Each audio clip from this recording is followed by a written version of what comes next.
একদিন রমজান মাসে মহান আল্লাহ তাআলার একজন ওলি সফর থেকে বাড়ি ফিরছিলেন। হঠাৎ রাস্তায় ইফতারের সময় হয়ে যায়। তিনি তখন তাড়াহুড়ো করে একটি বাড়িতে উঠলেন এবং তিনি একটি সুন্দরী মেয়েকে দেখলেন। তিনি সেই মেয়েকে সম্বোধন করে বললেন, হে মুসলিম বোন, আমি একজন রোজাদার। ইফতারের সময় বাসায় ফিরছিলাম, কিন্তু খাবার জন্য আমার কাছে এক ফোঁটা পানিও নেই। হে মুসলিম বোন, দয়া করে আমাকে একটু পানি দিন, যাতে আমি রোজাটা ভাঙতে পারি। তখন মেয়েটি বলল, আপনি ঘরে আসুন, আমি ইফতারের ব্যবস্থা করে দিচ্ছি। তখন মেয়েটি বিভিন্ন আইটেমের খাবার এনে তার ইফতারের ব্যবস্থা করে দিলেন এবং আল্লাহর ওলি মহান আল্লাহ তাআলার কাছে শুকরিয়া আদায় করলেন। কিন্তু তিনি জানতেন না এই মেয়েটি শহরের প্রসিদ্ধ একজন পতিতা। সেই মেয়েটির আসল নাম ছিল লায়লা, আর মানুষরা তাকে রাতের রানী বলে ডাকত। পরের দিন যখন আল্লাহর ওলি ঘুমাচ্ছিলেন, তখন তিনি স্বপ্নে দেখলেন সাদা পোশাকধারী একজন মুমিন ব্যক্তি এসে তাকে বলছেন, হে আল্লাহর বান্দা, তুমি একটি খাঁটি মুমিন হয়ে কিভাবে একজন পতিতার বাড়িতে ইফতার করলে? এই শুনে মহান আল্লাহর ওলি স্তব্ধ হয়ে গেলেন। তিনি বললেন, আমি তো কখনোই জানতাম না সে একজন পতিতা।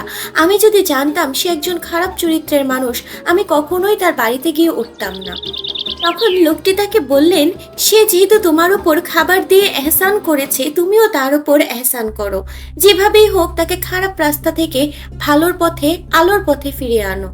তাই শুনে মহান আল্লাহর ওলি বললেন, যদি সে একজন শহরের প্রসিদ্ধ দেহ ব্যবসায়ী হয়, তাহলে সে কি কখনো তার সাম্রাজ্য ছেড়ে আসবে? শহরের ধনকুতুব ধনী ব্যক্তিরা তার জন্য অপেক্ষা করে। সে কি কখনো এই পাপের রাজ্য ছেড়ে আলোর পথে আসবে? এটি শুনে সামনের ব্যক্তিটি বললেন, সে যে কখনো ভালো হইতে চাবে না, এটি তুমি কিভাবে বুঝলে? তুমি কি কখনো তার কাছে ভালো হওয়ার প্রস্তাব পেশ করেছিলে? পরের দিন অলি সাহেব আবারও লায়লার কাছে গেলেন। লায়লা তাকে চিনতে কিছুটা ভুল করেনি, কিন্তু লায়লা তাকে দেখে বেশ অপ্রস্তুত হয়ে গেল। তখন অলি সাহেব তাকে বলল, এটি তুমি ভেবো না যে আমি তোমার সাথে সময় কাটাতে এসেছি। আমি কিছু সত্য তোমাকে জানাতে এসেছি। এ কথা শুনে লায়লা কৌতূহলী হয়ে উঠল। তিনি লায়লাকে বললেন, তুমি সৃষ্টি হয়েছ শুধু মানুষকে বিনোদন দেওয়ার জন্য নয়, তোমার জন্মের উদ্দেশ্য অনেক গভীর। তুমি কি সত্যকে জানতে চাও? এটি বলে তিনি চলে গেলেন।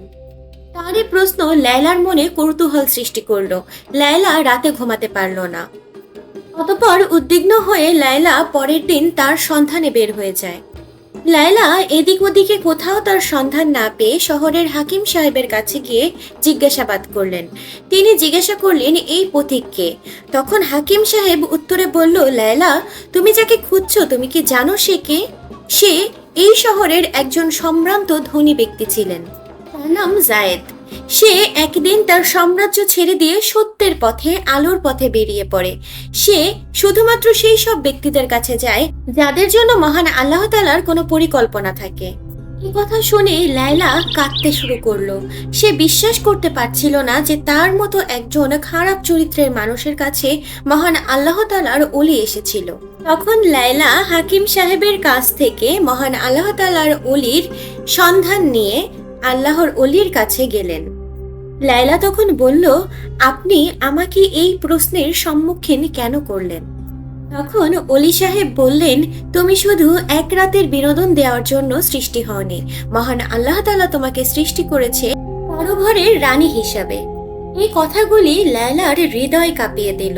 তখন ওলি সাহেব তাকে বললেন, আচ্ছা লায়লা, তুমি এই ঘৃণেয় কাজে কিভাবে জড়িয়ে গেলে? একবারও কি নিজের আত্মসম্মানের কথা চিন্তা করলে না? এই কথা শুনে লায়লার হৃদয়টা ফেটে গেল। সে কেঁদে কেঁদে বলতে লাগলো, কোনো মেয়ে নিজ ইচ্ছায় তার আত্মসম্মান ত্যাগ করে না।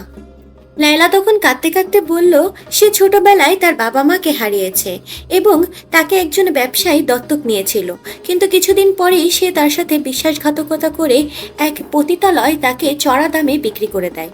লায়লার কথা শেষ হতে না হতেই দুইজন অস্ত্রধারী লোক এগিয়ে আসলো। তারা বলল, এই রাতের রানী কখনো আলোর পথে যেতে পারে না, লায়লাকে তার রাজ্যে ফিরতেই হবে। অস্ত্রধারী ব্যক্তিরা বলল, লায়লা, তুমি আমাদের জন্য একটি রত্ন, তোমার তোমার ব্যবসা প্রতিষ্ঠানে ফিরে যেতেই হবে। এ কথা শুনে ওলি সাহেব বললেন, লায়লা, তোমার এখনই সিদ্ধান্ত নিতে হবে।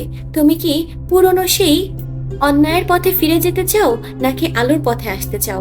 তখন লায়লা কেঁদে কেঁদে বলল, আমি আর সেই দেশে ফিরে যেতে চাই না, আমি এখন আলোর পথে যেতে চাই। এই কথা শুনেই অস্ত্রধারী লোকেরা অলি সাহেব এবং লায়লার উপর হামলা করতে লাগলো।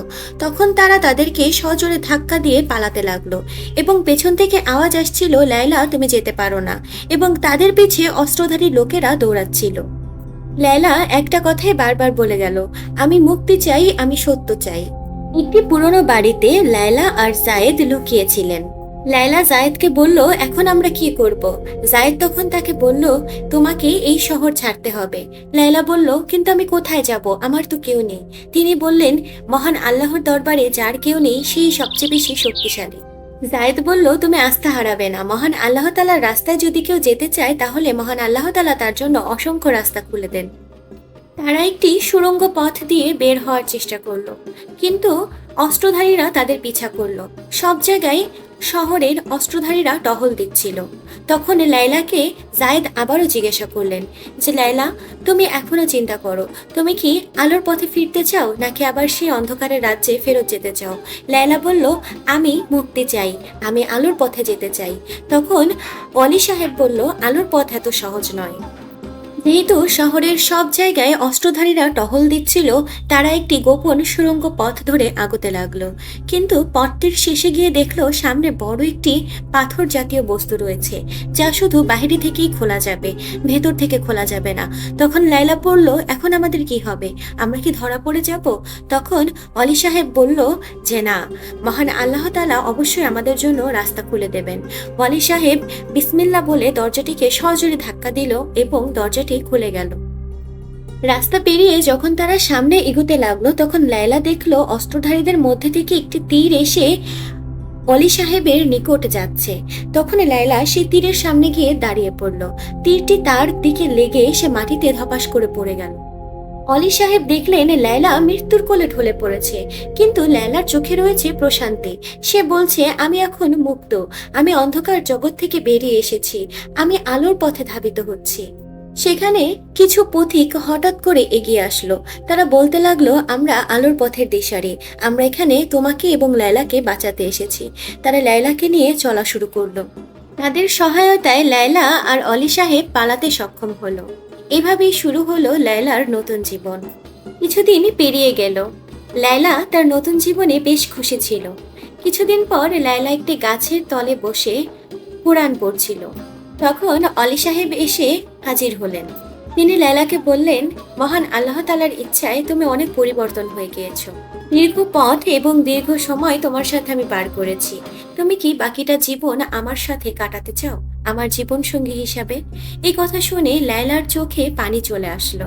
সে খুশিতে আত্মহারা হয়ে বললেন, জি অবশ্যই, আমি আপনার জীবন সঙ্গী হয়ে বাকিটা জীবন কাটাতে চাই। প্রিয় বন্ধুগণ, ভিডিওটি ভালো লাগলে একটি লাইক দিয়ে সাথে থাকবেন এবং এ ধরনের আরো নতুন ভিডিও পেতে আমাদের চ্যানেল বিনোদন 24 ঘন্টা সাবস্ক্রাইব করে পাশে থাকবেন। ধন্যবাদ।